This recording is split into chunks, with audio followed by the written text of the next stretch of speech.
Hello and welcome to Dongamet channel. These are the woods around the back of the house where we reside.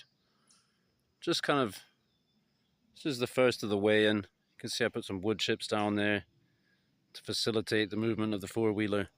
Later it's not that easy. Gets a little technical. That figures into the story of the mini Jeep we're going to look into in a minute. But I thought I would just show this tree here, which at some point became damaged in such a way it started drooping, and I keep trying to remember to come here one day and just pull that part down and stake it into the ground, because the chances are it'll take root and we'll have a full arch of living birch. That'd be pretty cool. Aside from that, I do some thinning out around here, and there are all kinds of full entry. Oh, that one's recent, I think. Couldn't say exactly when that fell down, but there are trees falling all the time. That one there is a nasty example. It's leaned up against that other one there. So a lot of woodsman work to be done. Those of my viewers who are familiar with the channel will know that I've been felling some sort of small to medium-sized hemlocks so that I can make more rail fencing on the property. So this is kind of an alley that I transit every day, pretty much multiple times often, and does get a little chewed up in places, and it's very rocky, very bumpy. So when I've been driving up here in the mini Jeep, for example, you don't have a lot of ground clearance, but it's very maneuverable. So here, where we have all these rocks here, these kinds of rocks will, cause damage. But I can kind of steer around here, come around there. Angle this one you can see there is where it's hit the sprocket and chain a few times. But there's a way I can do it where I can get past that section. Then we got a clear ride up here.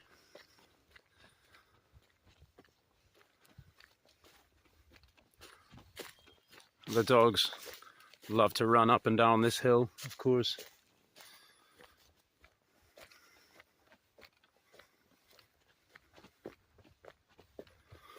So yesterday I came up here with the mini Jeep, a recent acquisition from the Tractor Supply.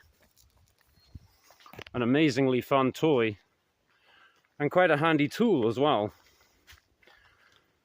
But I discovered the limits of the engineering. See, I came along here, I went down the other side there.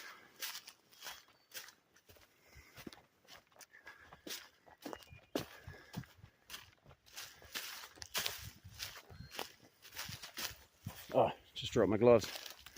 Fell out of my back pocket because I didn't fold them properly.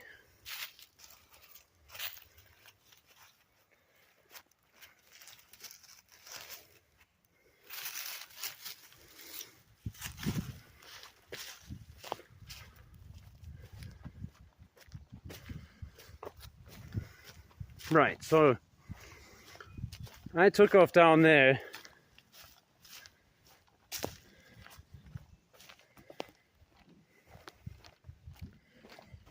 Down here we got some action.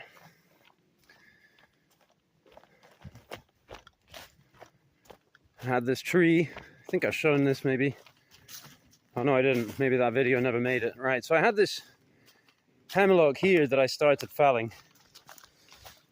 And then there's another one down there which I started felling on video, and I just finished cutting that one down. This one required a ratchet, a come-along winch, because it started leaning the wrong way. So I put a rope between that tree, around the back of this, and over to that tree, and then I had a ratcheting come-along winch, get it leaning the right way. Felled that, and I used the Spudbuster to debark the Japanese axe for the chopping, and a bit of both for the knots, but I found out that the Spudbuster works really well for the knots. So we got 3 there, possibly one more rail I could make down there, a skinny one. Probably more trouble than it's worth when they got that many branches coming off them. Right, so I was coming down here. Where did this happen?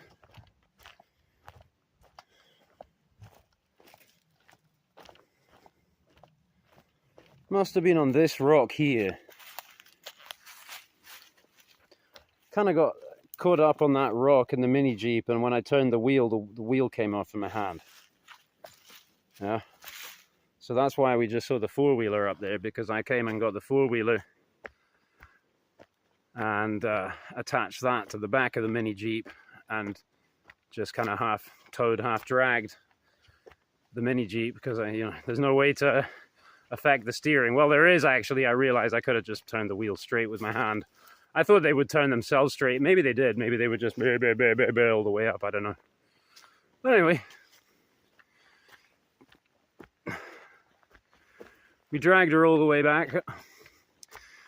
And last night I figured out what it was that broke. It wasn't actually the wheel that came off in my hand. I mean, the wheel came off my hands, but this is a gimbal, whatever, something. It's a whole shaft. That's the top of it that snapped off, and it's attached to the wheel, right? So I just wanted to pull this up here to get it on the flat, because I didn't really get it on the flat. Got to figure out where I want to leave it. But I'm not going to try and tow it down the hill, because it might want to overtake me and then come slamming into the back or whatever. So I'll just leave it up here and probably fix it up here. This is a very competent machine, right? 1000cc V-twin, da-da-da-da-da-da-da. But, if you just want to come out with an axe and a Spudbuster... Oh man, I left them... Oh no, I didn't. I left them here. Yeah, if you just want to come with whatever, little stuff and pootle around, and this thing will go through gaps and under branches where this thing won't. So although this is extremely competent and will kind of go over anything, there's terrain that this can get through that one can't, because it's got a way tighter turning circle. You can see it, and also when that thing gets stuck, maybe you have to use the winch, maybe you have to start digging. It does have an amazing winch on it, so that can be a lot of work. Now this thing, if it gets stuck, possibly you can just kind of pick it up and move it around, yeah. Or you can use a little come-along winch like that. See here, I got the max axe, so multiple tools, rope, got a whole bag of goodies here, and we've been seeing a bit of this axe, but I've been using it more, using it harder. I actually managed to bang it off a rock earlier down there. Can't even barely see the damage. This axe is great. Ibuki blade blanks, and get yourself some serious axe hafting skills. Just kidding on that part, right? But I mean, put my heart and soul into it, honestly. And if you've been following the channel, you've seen that this took me a while with some failed experimentation and all that kind of stuff. So to really have this thing going, my double bit axe will outcut this. If I'm coming to fell that tree or whatever, more realistically that one there, it'll outcut it. But this thing is lightweight. It's easy, intuitive. It chops really deep. And it's a different kind of experience, it reminds me more of chopping with the chopping knives that I'm used to chopping with almost, or so, I don't know, it's kind of a category of its own, I guess. However, many people have observed how this Japanese style axe is kind of Viking-esque, kind of like a bearded axe. So if you hold this like this, you know, you can do stuff in the kind of curving. I think you could probably do some great feather sticks if you're good at feather sticking. You know, it's a different ergonomic from your Western hatchet or axe. And don't know what more to say about that. So we'll move on to the Spudbuster. How's this been working out? Well, you could see down there that it works. It works pretty well. This is the liner from the original sheath. Has one of those kind of ballistic nylon sheaths. And, you know, they even took the trouble to spray paint this part of it black so that it wouldn't look cheesy. Good old tops. Yeah, this is really a two-handed operation. I'm going to put this in my pocket. Throw that in the back pocket. And maybe I can demonstrate. I don't know how I'm going to demonstrate this with one hand, because it's really a two-handed tool, but maybe we can figure something out. And there are some demonstrations that I can make. For example, the question with this tool was, you know, would it be good at spudding bark? Which I'm not convinced it's the very best design out there, but it's good.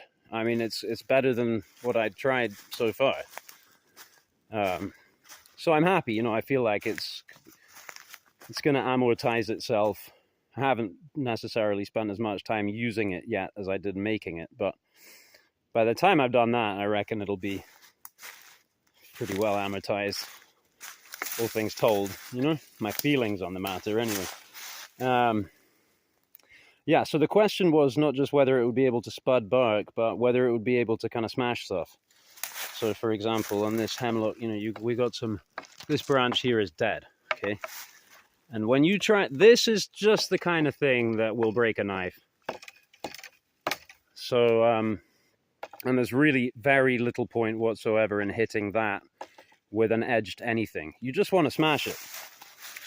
And I want to shout out Kukali Bushcrafts, because he was the guy who, when he saw how I was doing this before with these, which was different, I was cutting these and then taking them back to the house to finish them, mostly with a knife.